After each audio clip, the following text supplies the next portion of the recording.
Okay, so now we're going to talk a little bit more about foods. One of my favorite go-tos, especially this time of year, because it's winter, and that means pear season. For those of you who don't like pears, I'm going to convert you because they're kind of like the sweeter version of an apple. A lot of people don't like necessarily the granular taste, like in texture, but there's so many amazing benefits that come from pears that it seems kind of like a crime not to eat them. If you haven't had applesauce where you split the difference and do half apples and half pears, you are doing yourself a disservice because it's delicious. It's also super high in fiber, so it actually contains more fiber content than apples themselves. Pears are totally a fiber powerhouse. So, yes, they're going to keep you feeling full longer. They're also going to help with balancing out your hormone levels because they help push out all that excess. And that's going to be pivotal to kind of keep you in a balancing act and keep you in that happy place where you're not getting an excess of fat or an excess of storage. Is anything that comes in excess, your body basically bubble wraps it in fat and shoves it in the back in case you might need it later.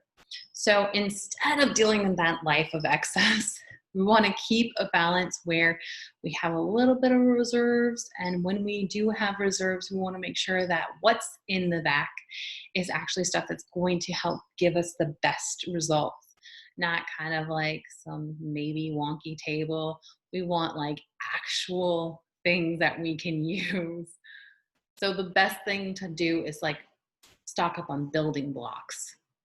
Pears and fruits and organic foods, those are going to be like vegetables. Those are going to be things that if you're stocking up on, those are natural building blocks that you can make anything. Wouldn't you rather have like backup building material as opposed to furniture and pieces that you have to break down into building blocks, then convert back?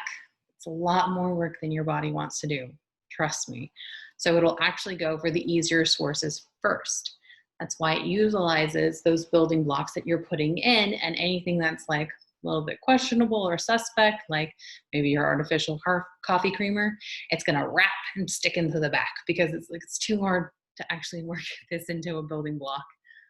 Put it in the back for later. And then that's how you get like kind of that extra padding, extra insulation, let's say, for the winter. And none of us want to keep that year round, right? It's great when it's cold because it keeps us a little bit warmer. But at the end of the day, it's going to get hot, right? And we don't want to have all that excess. So this is a great way to kind of like trim things down and make sure that what we're keeping is stuff that we can readily use. Pears are also really great for helping manage blood levels, blood sugar levels, as well as your cholesterol. And they can be really good for your heart preventative. So it's great. Like, think, I know everyone knows that they can associate like Cheerios with heart health. Yeah, pears are better heart health than Cheerios. So I would rather you grab a pear than like a Cheerio. But if you're gonna have to grab for something, I would much rather you grab Cheerios than like Lucky Charms, which is like sugar on top of sugar, a dash of sugar. So just make those good choices and you'll reap the rewards. Until then, make sure you check out the next video, which is going to be about even more amazing ways to help reduce your weight and get you beach ready before you know it. All right, till then.